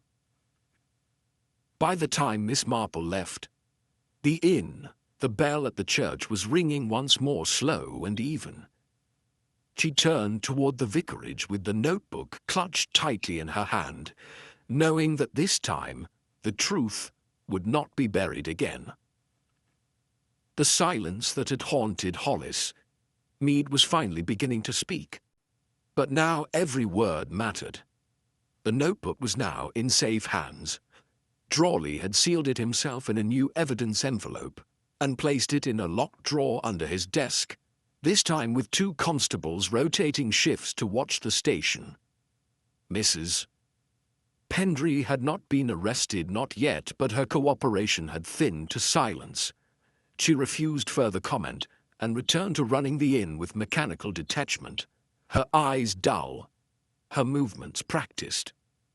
Fowler remained in custody, awaiting charges, but for the first time in days Miss Marple allowed herself the smallest breath of ease. The web had been messy, tangled with decades of petty fraud, hidden grudges, and long faded loyalties. But now the threads were finally showing their pattern. Or so it seemed. That evening just before twilight, Alice Vicker came into the drawing room looking unusually pale. She held a small slip of paper in one hand. "This was just delivered to the back gate," she said. "No knock, no postmark. Someone must have slipped it under the garden door." Miss Marple took the note and unfolded it. The handwriting was shaky, almost jagged, but the message was unmistakable. "Stop digging, or someone else will disappear." There was no name, no signature, and no indication of who had written it. But the tone was clear. Someone believed the case was not yet closed. Miss Marple read it twice, then folded it neatly and placed it into her handbag. That night, she slept lightly, her thoughts circling not around the threats of the present, but the oversights of the past. Something remained unaccounted for, not a name, not a motive, but a movement. There had been too many hands involved in the old land fraud, yet the crime had always seemed too conveniently narrowed to Fowler and his allies. What of the stranger, the one Mrs. Pendry described, the fictional Edward Smith? Had he really been fictional, or merely repurposed to serve a false narrative? Morning broke with an uneasy chill. At 8:30, Constable Drawley appeared. Again, this time white-faced, barely able to speak. "Miss Marple," he stammered, "there's been another incident. You'd best come with me." He led her not to the station nor the inn, but to the old footpath leading through the woods, toward the south end of the village. Near the edge of the woods was a small, rarely used maintenance hut, long abandoned. Its door now hung open, splintered, at the latch. Inside, in the low shadows and broken dust, lay the unmistakable form of a man. Crumpled, arms curled toward his chest, legs twisted unnaturally. Blood had pooled beneath his temple where it struck the iron stove. It was Sergeant Fielding. Drawley stood at the entrance, unable to look directly at the body. "He returned from leave last night. He didn't report in. I thought maybe he'd overslept. But the station key, the spare, it's missing. His copy." Miss Marple stepped slowly inside, careful not to disturb the scene. She took in the broken furniture, the overturned stool, the scattered papers. There were no signs of robbery, no struggle beyond a single blow. She walked to the far wall where the dust lay thick and undisturbed, except for one patch of footprints leading directly to the stove and back again. "Who found him?" she asked quietly. "A boy from the village. Came through looking for mushrooms. Ran straight to the postmaster." She nodded. Did Fielding have enemies? Drawley looked startled. No, not a one. But someone knew he had the key, knew he might return unexpectedly, and chose to intercept him before he could be seen in uniform again. Drawley was silent. Then, after a long pause, "You think someone used his key to take the notebook?" "I think someone knew Fielding might notice something was missing," she said softly. "And silence is a dangerous thing for someone with nothing left to lose." They returned to the station. The notebook was still there, intact, sealed. But now its presence seemed like bait, as though someone wanted them to believe the danger had passed. Miss Marple requested access to Fielding's station records. They found his logbook in the back room, where he had documented his duties before going on leave. On the last page, written faintly in pencil, "Pendry may not be acting alone. Track. Deliveries. Note warehouse." She tapped the page. Did Sergeant Fielding investigate any storage facilities nearby? Drawley frowned. Only one within the parish, old grain warehouse on the River Road. Hasn't been used in years. We should go. The warehouse stood hunched at the river's edge. Its roof caved in places, its doors chained with a rusted padlock. Drawley broke it easily. Inside, the floor was cluttered with discarded furniture and crates. But one corner had been swept clean recently. A camp stool, an ashtray, and a lantern. And behind a false panel in the floor, they found a canvas satchel containing forged legal documents, maps of old land boundaries, and a passport in the name of Edward Smith. The photo was not Fowler's, not Fielding's, and not Mrs. Pendry's. It was a face neither of them recognized. A man perhaps in his 40s, clean-shaven, ordinary. A ghost with a forged name and no origin. Miss Marple's voice was quiet. The forger, the one who made it all possible, the one Fowler never named, Drawley, stared at the photo. He's still out there. And now he's protecting himself. Not the Callaways, not the Pendrys, just himself. As they left the warehouse, the river whispered nearby, low and constant. Miss Marple stood on the bridge a moment longer, her eyes fixed on the water as though reading the current. They had solved the first crime, unmasked the first killer, but they had only uncovered the surface of something deeper, something older than the village gossip and more dangerous than the land dispute ever suggested. Now a man was dead, not out of guilt or desperation, but cold efficiency. And someone was still moving in the shadows of Hollis Mead, waiting for the next silence to slip into. Miss Marple tightened her shawl and turned back toward the village. The game had changed. The villain had not fled, they had simply taken off their mask. And somewhere behind a quiet window they were watching. Planning, ready to strike again. Rain had started to fall by the time Miss Marple returned to the vicarage. It came in fine sheets, soft enough to blur the windows but steady enough to press the village under a damp hush. She sat in the drawing room alone, her hands folded gently in her lap, and listened, not to the wind, but to the movement in her memory. Every word, every glance, every object observed over the past weeks began to flicker in her mind like cards, rearranging themselves into a proper deck.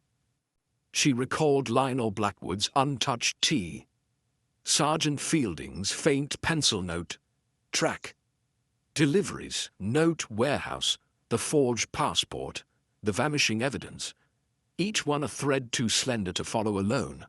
But now, under the rhythm of falling rain, they began to entwine. It was the word deliveries that lingered now. No one in Hollis Mead spoke of deliveries.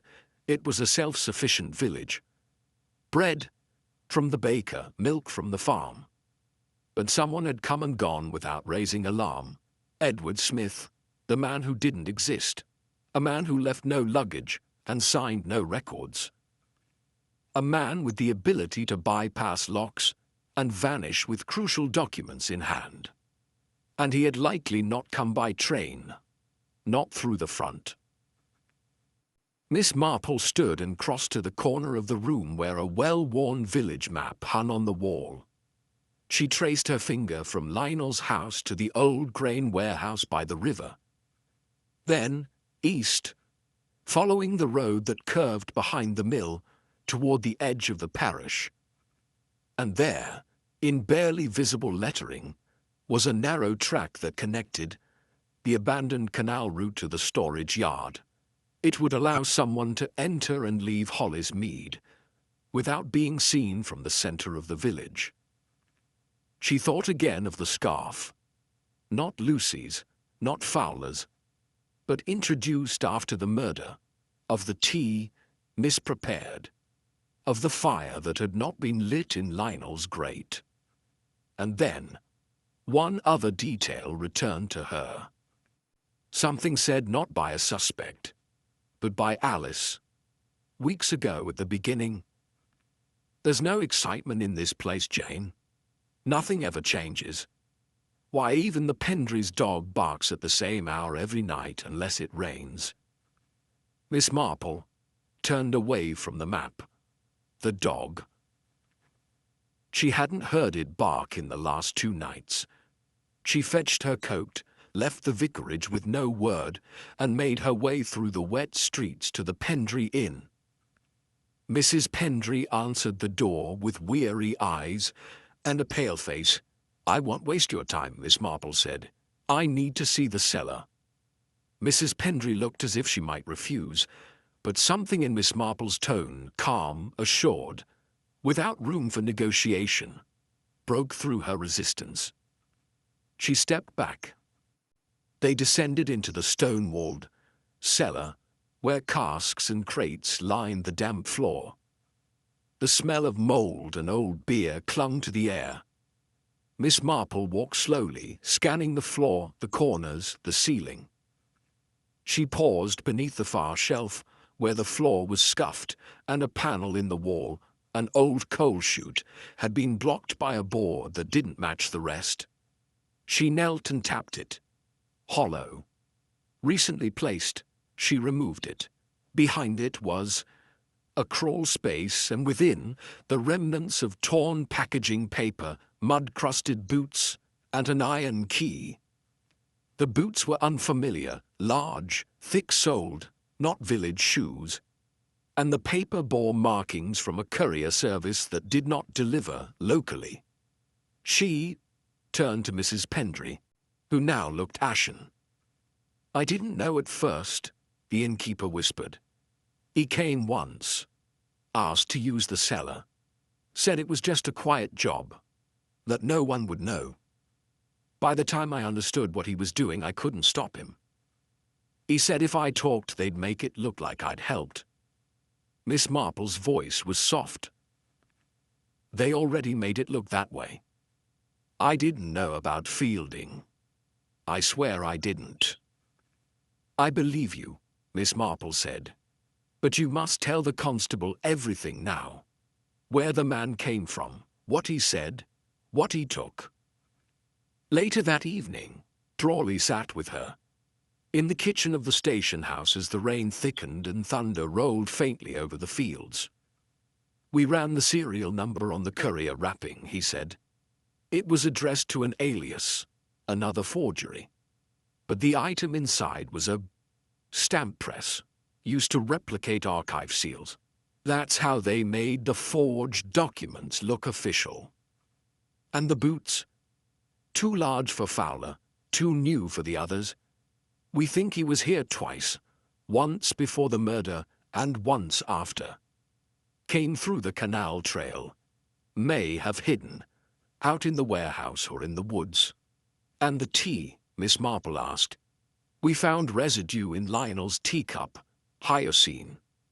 Not fatal in small amounts, but in the right dose it causes paralysis. He would have been conscious, unable to move. The stab came after, clean, fast. So Lionel saw his killer." Drawley swallowed. "Yes." Miss Marple nodded, not with satisfaction, but with understanding. "There's more," Drawley added. "The man's passport, our mystery forger, had fingerprints. Ran them through the county registry. Got a partial match. Black market document handler. Moved through Dorset years ago. Then vanished. No name, no charges. But always involved. In land deals, fake leases, forged wills." "The pattern," Miss Marple said quietly.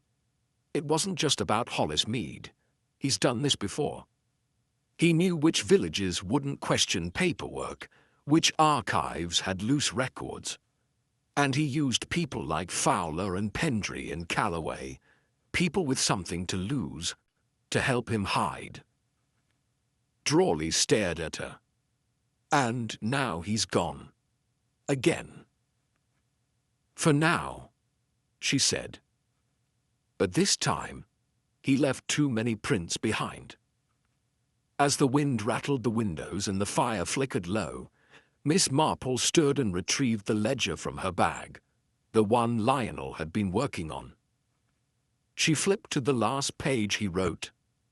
It was a list, a quiet one, a pattern.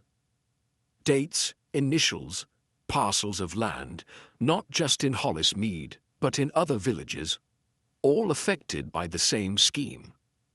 It was the map of a man who had learned to thrive in silence and who had underestimated the old archivist who followed every document to its final truth. Miss Marple stared at the handwriting and felt something shift, not closure, but clarity.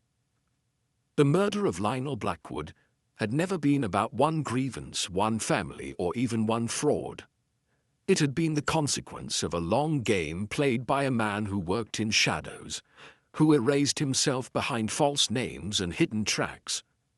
But he had misjudged Lionel, and he had misjudged her. The storm began to slow outside. The village would sleep, uneasy, but intact. Tomorrow, she would begin the letters, one to the inspector, one to a solicitor in Dorset, and one to a retired detective. She knew in Devon who had once dealt with a similar ghost, because now, at last, the pattern had emerged, and the hunt had only just begun. The rain had thinned to a light drizzle by the following morning, but the village still carried a strange weight, as though Hollis Mead were waiting for something to end that hadn't quite begun. Miss Marple stood by the churchyard path, watching the mist drift low across the stones, her eyes not on the graves, but on the narrow strip of trees that bordered the canal path. Somewhere beyond that line, the man they had yet to name, the forger, the manipulator, the shadow that had passed through their quiet lanes, had walked without ever being seen. The forged documents, the poisoned tea, the scapegoats, it had all unfolded like a series of well-rehearsed maneuvers. But Miss Marple knew too well that behind every practical crime lay something more personal, something unplanned. And it was that thread, buried beneath layers of misdirection and ruthlessness, that she now followed. She met Constable Drawley at the station, where they spread out Lionel Blackwood's final notes across the desk. His handwriting, firm yet precise, filled several pages. The last two were different. One had been torn at the top, the ink faint, as though he'd written it in haste. It wasn't a list or a record. It was a reflection, a private note to himself. He knows, Lionel had written. He came back after all these years. I recognized the mannerisms, not the face. He thought I wouldn't notice the way he stood. But he used to lean like that when we were boys, at the edge of the library stair, always looking down like he didn't belong anywhere. Drawley looked up, confused. He knew the man. Miss Marple read the next line silently, then aloud. Arnold. Not dead then, not vanished. Just changed. Of course he wouldn't use his real name. She closed her eyes for a moment, remembering a long-forgotten conversation from Alice's childhood stories. Lionel had once had a cousin, Arnold Blackwood. The family had buried the memory of him, a troubled boy, prone to vanishing, lying, drifting. There had been a family disagreement, a scandal. Lionel never spoke of it, but now it made sense. The final piece of the pattern fell into place. Arnold, Miss Marple said softly. Not a stranger, family. Drawley sat back. He murdered his own cousin? Not only murdered, she said, he tried to erase him. But it wasn't about land, that was the surface. Lionel was never obsessed with property, he was obsessed with truth, with order, with justice. But what would drive someone to such lengths? Miss Marple turned back to the final page of the notebook. Arnold's name was underlined, and below it, one more sentence. He blamed me for what happened to their mother. But it wasn't my fault. I was a child. She looked up. It was never about the land, she said. It was about what Lionel represented. Arnold disappeared years ago, but not because of fraud or money. He disappeared because of shame. Something in their childhood, something they never spoke of. Drawley looked startled. Do you think there was abuse? Perhaps not in the way we'd expect, she said slowly. But emotional, yes. Arnold was the outcast. Lionel was the favored one. Perhaps there was a will or inheritance or secret Lionel never told. Whatever it was, Arnold believed Lionel had taken something from him. Not just opportunity, but identity. He spent decades in obscurity, building false names, forging documents, manipulating lives, because he never felt seen. And then, Drawley added, he sees Lionel in the paper, speaking at a history symposium, mentioned in an academic journal, all of it rising to the surface again. Exactly. And when Lionel began investigating the old land records, he wasn't just uncovering property fraud, he was tracing names. Names that led back to Arnold's aliases. It was a matter of time. Drawley was quiet for a moment. So he came here, not just to kill Lionel, but to erase him from the records, to destroy the man who had always lived, the life he thought was stolen. Miss Marple nodded. And he used others as pawns. Fowler, Pendry, Calloway. All people with secrets to protect. People who could be manipulated by someone promising silence. But Arnold didn't care about them. He only cared about silencing Lionel, finally, completely. They sat in the hush of the small station room, the weight of that final motive hanging between them. Psychological, she added after a long silence, deep-rooted. A crime not of greed or desperation, but of identity. He didn't want Bunny, he wanted Lionel's place in the world. Drawley leaned forward. And now, he's out there, she said. But we know his face now, or close enough. We have his aliases, his method, his habits. He will resurface. He can't help himself. That evening, Miss Marple returned to Alice's home and took out her writing set. She penned a detailed letter to a solicitor in Wiltshire who had once handled an unusual case involving dual identities, another to a retired Scotland Yard inspector who kept files on document forgery rings, and one final letter, this one, to a woman in Yorkshire who had known Arnold Blackwood's mother. She suspected the story wasn't finished yet, not truly, and to understand Arnold, she would need to understand the childhood that shaped him. As the sky darkened, Alice brought in tea, careful not to disturb the quiet. Is it done? She asked, gently. Miss Marple sipped her tea before replying. Not quite. The murder is solved. But the man who committed it, he still lives in the hollow places of other people's stories. Alice frowned. You think he'll come back? I think, Miss Marple said, her voice calm and certain. He never really left. He's always been trying to rewrite the past. And people who do that rarely stop until they believe they've won. Outside the rain had stopped, but the clouds still hung low. The bells of the village church chimed once, slow and deep, echoing across the lanes. Somewhere, behind a curtain or a hedge, perhaps even beyond the next town, Arnold Blackwood was listening for silence again. But now, the village knew. Now, the truth had a voice. The following day brought with it a false peace. Hollis Mead appeared, to settle, as it always did, into the rhythms of quiet life. Children passed the bakery on bicycles, the bell at the chapel struck each hour without falter. Yet beneath the surface, something coiled tighter with each tick of the clock. Miss Marple felt it in the glances exchanged at the post office, in the way Alice paused too long at the garden gate, and in the way Constable Drawley's jaw clenched as he read the morning report. Nothing had stirred. No sighting, no letters, no sign. But that, she knew, was the sign. Arnold Blackwood was a man who had built his life on staying unseen.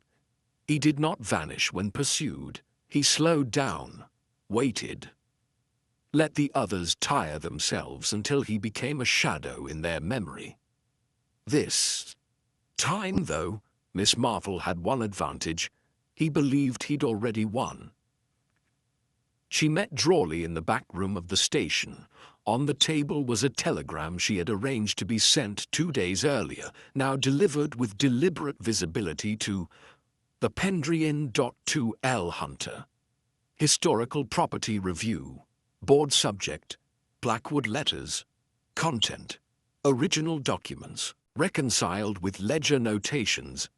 Connection confirmed between AB and unresolved Sharman estate inquiries. Full records to be presented to solicitor Thursday. At 10 a.m. Request presence for legal attestation. J. Marple, Hollis Mead. It was a lie, but a very particular one, not wild enough to seem bait, not public enough to be theatrical, just quiet enough that it could be intercepted. And she ensured it was, by slipping it in duplicate into the inn's outgoing mail slot. Mrs. Pendry wouldn't tamper again, not after what had passed, but someone watching her movements might. By Thursday morning the rain had returned, but Miss Marple still walked the length of the lane alone, cloaked tight at the collar, carrying with her a small black folio. The village solicitor had been informed of the ruse and asked to remain away from his office until late afternoon. His door remained locked, curtains drawn, and Miss Marple let herself in at 9:45 and waited. The folio sat closed on the desk in front of her. It contained only blank pages. 10 minutes passed, then 20. At 10:23, the bell above the solicitor's door rang faintly. The latch clicked. He entered with no attempt at pretense. Coat soaked, hair matted by rain, collar up, not disguising himself now, but walking with purpose, like a man returning to claim what he had once owned. Arnold Blackwood looked older than Lionel's notes described. Gaunt, sharp-featured, with eyes that carried no warmth. He closed the door behind him and stood for a moment, dripping quietly onto the mat. "I expected someone younger," he said flatly. "I expected someone cleverer," Miss Marple replied. He studied her but did not speak. "I imagine you're here for the ledger," she continued, "or perhaps for the folio on the desk. You must be exhausted. Keeping track of so many names, places, identities, one can only run for so long." His eyes narrowed slightly. "You don't know what this is about." "I believe I do," she said softly. "It isn't about the land. It isn't even about Lionel. It's about a version of yourself you've been trying to destroy for decades. One that began here, in Hollis Mead, in a house that didn't love you." He didn't move, but something behind his eyes shifted, a flicker of heat beneath the glass. "I know about the inheritance," she continued. "The way your mother's will was altered. The way Lionel's father ensured you were written out. It wasn't about worth, was it? It was about control. Lionel was the orderly one. You were the mess. Arnold exhaled slowly. He took everything. No, she said. He accepted what was offered. You disappeared. You forged lives. You forged people. But Lionel remembered you. Even when he didn't speak of you, he remembered. That's why he wrote your name before he died. I had no choice, Arnold said suddenly. You think I enjoyed this? You think I wanted to be a ghost? You have no idea what it is to be erased. They raised him like a son and me like an embarrassment. He stepped forward once. Miss Marple remained seated. You've been erasing people ever since, she said. Not just Lionel, but everyone who got close enough to see the truth. Fowler, Pendry, Fielding. You used them like paper to cover your footprints. His hand moved slightly. Something beneath the coat. She noticed but did not startle. You know there are others like me, he said. You know I won't be the last.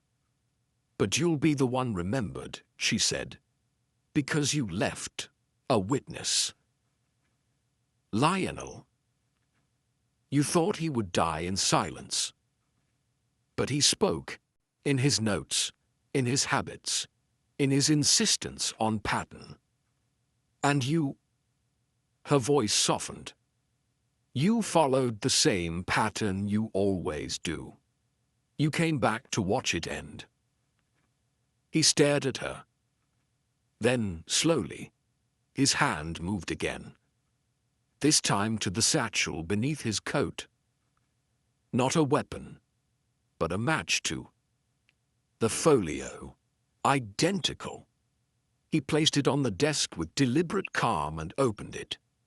Inside were the real papers, every one of them.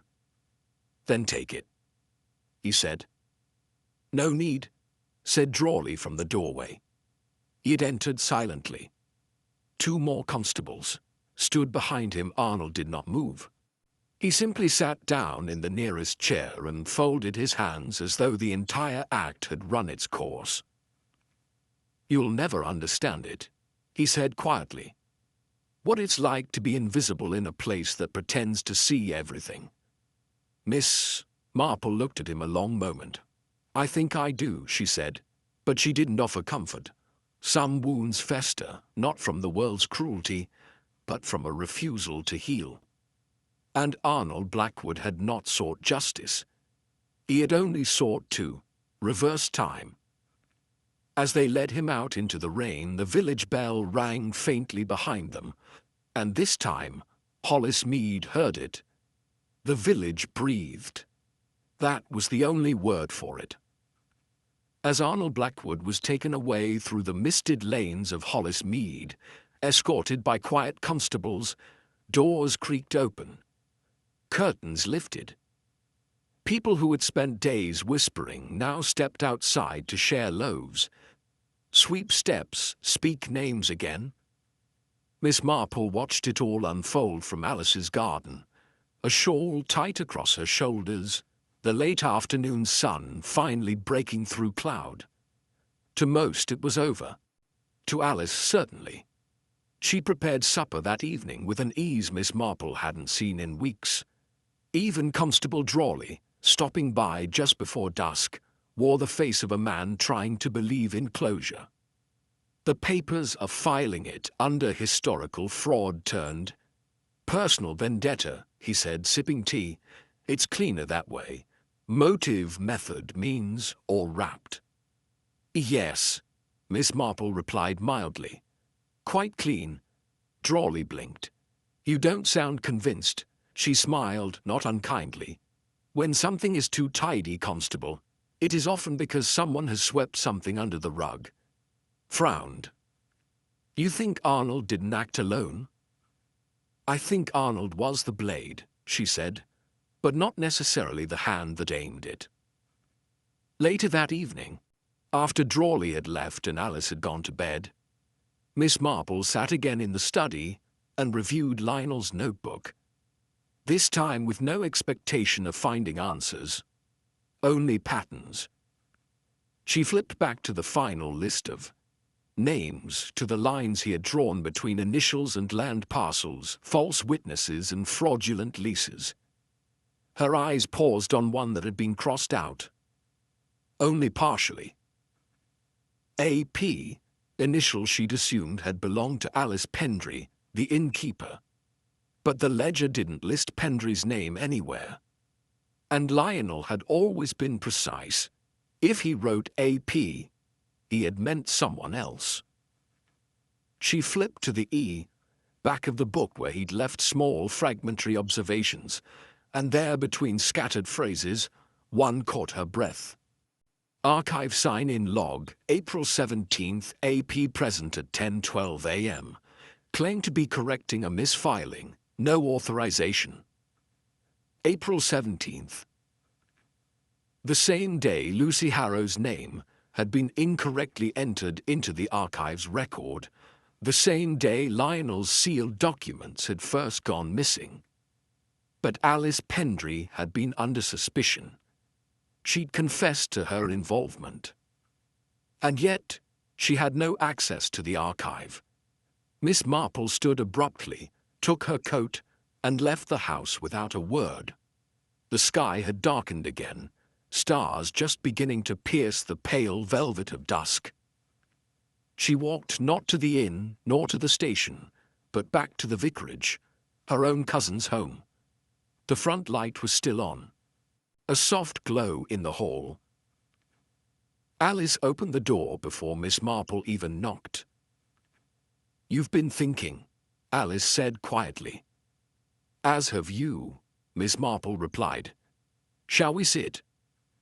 They returned to the drawing room, the very same place where this had all begun. Miss Marple did not sit at first. She walked to the bookcase and touched the spine of the parish registry, a dusty volume rarely opened. "You were always a great help to Lionel," she said, her voice almost wistful. "More than anyone realized. Do you remember the day you brought him tea in the archive room?" Alice was quiet. Miss Marple turned to face her. "You knew Arnold was coming." Still no reply. "I saw your signature in the archive guest book. You signed in as A. Pendry. You told the clerk it was a mistake. But it wasn't. It was deliberate. You knew the log was how Lionel tracked movement. You wanted to plant confusion, to reroute suspicion." Alice's eyes were distant now. "He was going to expose everything," she said, not angrily, not with regret. "Not just the land. Not just Arnold. He was going to ruin our family's name. Bring back things buried long before I was born. You know what Hollis Mead does with scandal, Jane. It curdles. It never fades. So you aligned yourself with Arnold," Miss Marple said gently. "You offered him names, gave him insight, smoothed his entry." "No," Alice said sharply. "I didn't protect him. I used him, just as he used the others. He would have done it anyway. But I steered him. I made sure he acted on certain days, in certain ways. The scarf, the notebook, it was me. He had the rage. I had the patience." "You used Lionel," Miss Marple said, her voice low. "You let him believe he was unraveling a conspiracy. Let him get close.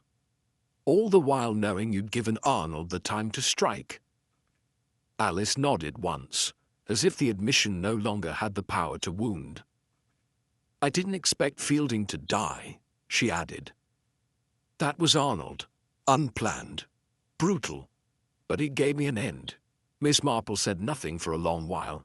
Then finally, "You knew I would see the pattern." "I hoped you wouldn't," Alice said. "I hoped you'd leave before it came full circle." Miss Marple sat then, her breath slower now, eyes soft. "Why now?" she asked. "You could have stopped Arnold years ago." "Because Lionel was going to make it public," Alice said. He wanted it all in court. Names, ledgers, and the village, this village, would never recover from the scandal. Arnold wanted revenge. I wanted preservation. We met in the middle. Miss Marple folded her hands in her lap. And now? I've said what I needed to, Alice replied. You may do what you must. But Miss Marple didn't rise. She looked toward the window, the quiet shadows of the village stretching long across the lawn. I think, she said slowly, that Arnold was not the only person who felt invisible. Alice's face didn't change, but her fingers curled slightly on the armrest. You were the forgotten one, Miss Marple continued. Not by Lionel, but by history. By Hollis Mead. Always the helper, the background cousin, the polite hostess. You could have left. You could have had your own life. But instead, you chose to orchestrate a crime that would preserve the illusion of peace, even if it cost your soul. Alice said nothing. She didn't cry, didn't flinch, only looked back at her cousin with something that might once have been sorrow. Outside, the wind rustled the hedges, and Miss Marple, for the first time in the long and tangled unraveling of this case, felt something akin to heartbreak. Because the final betrayal had not come from a stranger in disguise, it had come from home. The rain had returned by morning, not with the drama of a storm, but with a quiet steadiness that blurred the windows and wrapped Hollis Mead in a soft, dull hush. The village, so recently cracked open by scandal, had already begun to knit itself back together. Bread was still delivered. Children still chased one another past the chapel. The hedgerows, heavy with rain, bent over footpaths that now carried a silence no one dared question too loudly. In the small parlour of the vicarage, Miss Marple sat with a letter open in her lap. It was addressed in her cousin Alice's hand, but it was unsigned. There were no apologies, no excuses. Just a single sentence scrawled across the top of a folded piece of stationery. Some truths are meant to stay buried, not for our sake, but for theirs. Alice had vanished sometime in the night. Her things remained untouched. Her coat still hung by the door, but she was gone. No one had seen her leave, not even the paper boy who claimed to know every door on the lane. Drawley had sent word to nearby towns, but Miss Marple knew better than to believe she'd be found in any register or carriage log. Alice had grown up in Hollis Mead. She knew how to disappear quietly, just like Arnold had. When Drawley arrived later that morning, he was hesitant. He stood by the kitchen fireplace, rain still dripping from the hem of his sleeves. I thought we'd had our ending, he said.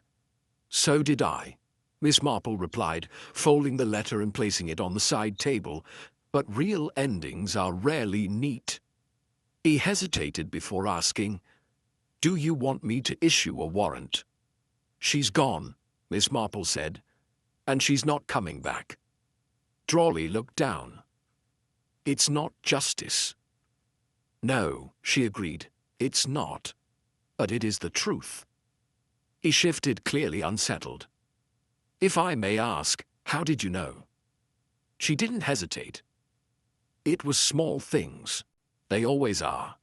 She stood and crossed the room to the shelf by the fireplace. When Lionel was found, his tea had not been stirred. We assumed that was an oversight, or perhaps the killer didn't know his habits. But Lionel had only ever allowed one person to prepare his tea precisely to his taste. She paused. Alice. Drawley frowned. That doesn't prove. No, but the handwriting in the archive logbook did. The false AP entry. Not Pendry's script. Too refined. And the guest book at the history symposium Lionel had attended the month before his death. Alice had signed on his behalf. I compared the signatures. Drawley stared. She was helping Arnold. She believed she was protecting the village, Miss Marple said softly. In her mind, preserving the peace was worth everything, and perhaps she thought she could control Arnold. But such people don't stop. They exploit loyalty. And in the end she realized that too late. Drawley sank into the chair beside the fire. "You should have told me sooner." "I needed proof," she said. "And I needed her to speak." She did. Not to the court, but to me. He looked at her, the tension in his jaw finally easing. "Do you think she'll resurface?" "I think," Miss Marple said, "she'll find a place where no one knows her name. She was always good at being the quiet one in the room." They sat in silence for a long while, the clock ticking softly behind them. Outside, the rain continued to fall in fine, even lines. Eventually Drawley rose. "I'll log the letter. But I won't chase ghosts, Miss Marple. Not unless they come back." She gave him a small nod. "Thank you, Constable." He paused at the door, then added, "There's a new inspector arriving next week. They're sending someone from London to follow up on the Blackwood case. They want a full report." "I'll be happy to assist," she said, "but let the facts speak for themselves. No embellishment." He managed a faint smile, tipped his hat, and left. Later that day, Miss Marple walked to the churchyard alone. The path was slick with mud, the sky grey and heavy. She paused by Lionel Blackwood's grave, a simple stone newly set into the earth. The inscription had not yet been carved in, just a small brass plate with his name. She knelt briefly, placing a single sprig of rosemary beside the marker. "You never stopped trying to fix what others had already broken," she whispered. "And in the end, that was your undoing. But I hope it brings you some peace, knowing that truth did find its way out, even if justice limped after it." She stood and walked the path back home, not hurried, not lost in thought, but present. Each footstep a quiet echo of the truth that had unfolded, one step at a time. In the weeks that followed, the village returned to its rhythm. Mrs. Pendry left the inn and moved to stay with relatives in Somerset. Lucy Harrow, now quietly exonerated, began teaching part-time at the school, and the vicar's sermons, once burdened with unspoken tension, regained their quiet meander. But occasionally, at dusk, when the wind brushed the hedgerows in a certain way, and the bells of the chapel rang faintly in the mist, villagers still spoke of the silence that had hung over Hollismead. They remembered how the truth had crept through its lanes, not with thunder, but with the soft tread of someone who always watched. And in her parlour, Miss Marple would sit, quietly with her knitting, eyes sometimes distant, ears always listening. Because she knew. Sometimes justice came wrapped in law and confession, and sometimes it slipped out the back door wearing the face of someone you once called family. The morning light crept across the fields of Hollismead with a kind of deliberate slowness, as if the village itself wasn't quite ready to wake. Fog still clung to the low-lying hedgerows and drifted in soft coils through the churchyard. Miss Marple stood at her window, a teacup cooling in her hand, and watched as the mist curled around the worn headstones. Somewhere nearby, the bell struck 8.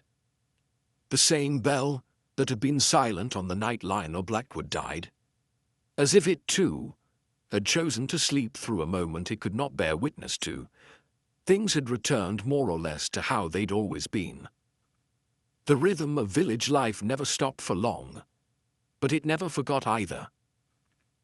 There were still whispers, of course, about Arnold Blackwood, about Alice's disappearance, about how close things had come to being buried for good. The postmaster spoke less now, and the vicar more carefully. Even Constable Drawley, now quietly regarded as something of a hero, walked with a touch more caution than before, as if he'd realized the village he thought he knew had corners darker than he'd ever imagined. Miss Marple, meanwhile, had returned to her garden.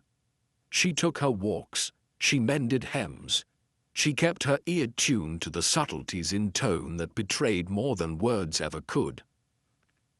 But in the quiet moments, when the fire burned low and the teacup sat untouched, her thoughts returned not to the murders, nor even to the deception, but to a single detail, a small thing.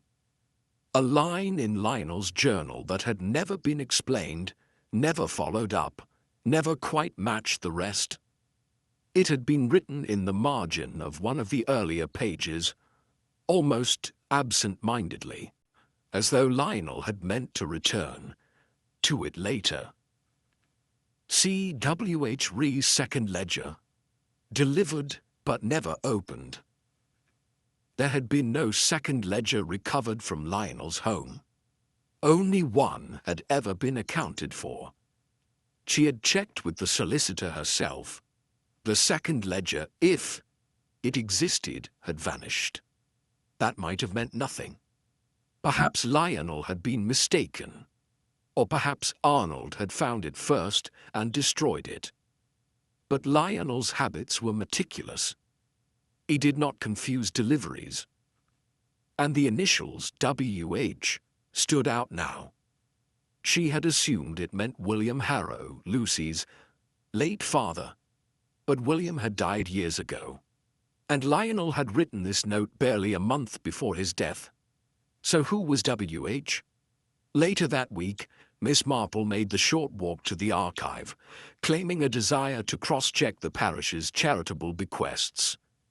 Mr. Fowler had been replaced by a young man named Thomas Deering, new to the job, eager to please, but already overwhelmed by the endless paper and dust. He was polite, helpful, and entirely forgettable. Except for one thing. "Would you happen to know," she asked, "whether any ledgers were delivered here last spring? Specifically by Lionel Blackwood?" He blinked. "Oh, yes. I remember there being some discussion about that. I only just started at the time. He brought a parcel, said it was for restricted review, but then came back a week later and took it away, she asked. "Well, that's what Mr. Hargraves said, the prior archivist. He handled it." "Hargraves?" "Walter Hargraves," he replied. "Bit stern. Retired in July. Moved to Devon, I think." W.H. She nodded slowly, a thread tightening behind her ribs. "Was anything signed when Mr. Blackwood collected it?" The boy checked the delivery book, then shook his head. "Oddly, no, but Mr. Hargraves said he recognized him and let him take it." She thanked him and left, heart calm, thoughts less so. Walter Hargraves had retired quietly, without scandal or question, but she remembered the name now. He had been an acquaintance of Lionel's once, years ago. They had fallen out over a disputed record regarding the Sharman holdings. Hargraves had argued the family's land claims had been resolved legally. Lionel had insisted otherwise. So when Lionel submitted a ledger for restricted review, he had likely believed it was safe. But Hargraves, still stinging from that old argument, might not have been so impartial.